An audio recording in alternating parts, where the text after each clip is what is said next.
Čau! Tu esi studijā? Super, jā. Ko es daru? Es klientus gaidu.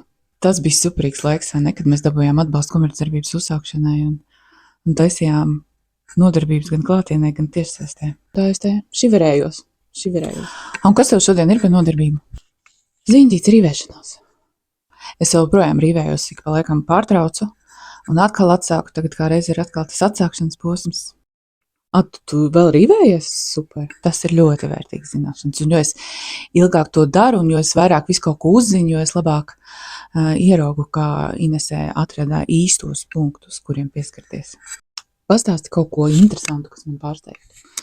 Visu pasauli pārņēma vīruss. Un mēs visi tikām ieslodzīti mājās un strādājām no mājām. Un sapulces notika Zoomā, tā kā tu toreiz atradi, vislabāko platformu priekš tiešsaistes nodarbībām. Nu klausies, tad jau mūsu bizness ir super aizgājis. Nē, tomēr tiešsaistes cilvēki nesaprata, un tu kaut kādā brīdī izlēmīji slēgt studiju, un tieši tas tavs ceļš tevi novedē tur, kur es esmu šodien. Nu labi. Ko tu tagad dari?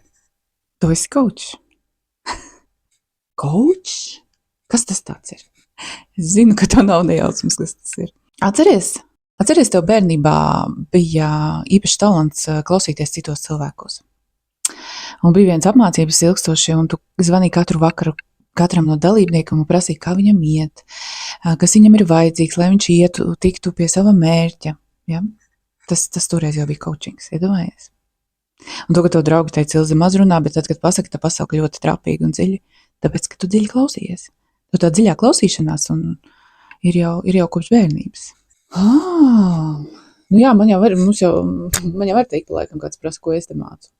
Es taču neko nemācu. Un vēl tu vadi nometnes. Uz šo dienu mēs esam novadījuši kaut kādas 20 nometnes. Vienu brīdi tu pat pa Latviju braukāji vesels 3 mēnešus un bērniem stāstīja par reproduktīvo un seksuālo veselību. Nometnes vadīja? Mēs taču tikai organizējam nometnes. Jā. Tu vēl organizē dažas nometnes, bet vairāk tev patīk tomēr vadīt. Jā. Pastāsti vēl kaut ko interesantu. Šodien ir pilns internets ar neīstiem cilvēkiem. Cilvēki internetā? Jā. Sociāls mākslīgais intelekts. Un atkal cilvēki dalās divās daļās. Ir tādi, kas ir kategoriski pret, un ir tādi, kas ir forši par.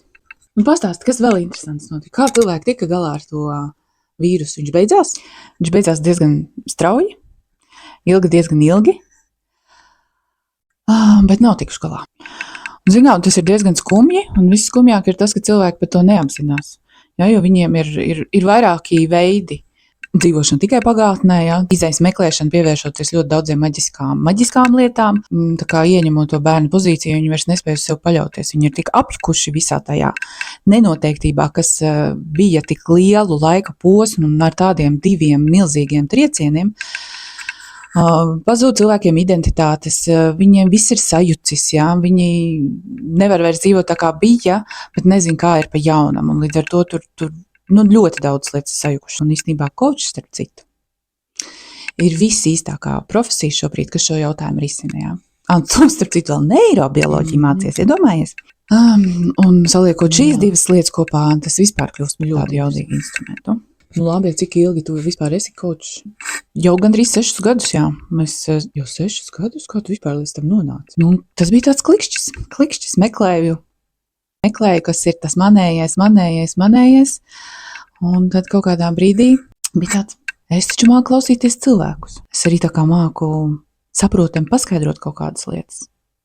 Kas ir coachings? Nu, tā tu aizgāji uz pirmo nodarbību, vispār nezinot, kas ir coachings.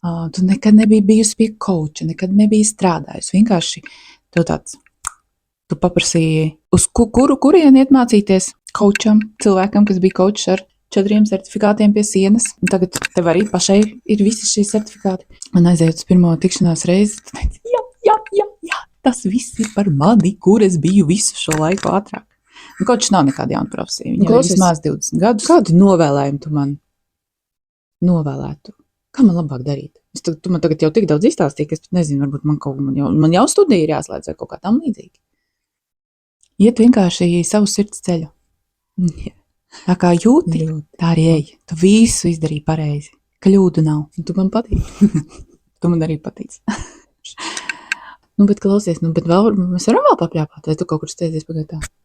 Tur, ejiet tur. Klausies, man ir jāiet, nu te cilvēki gaida. Tā, jā, labi, skrien. Čau!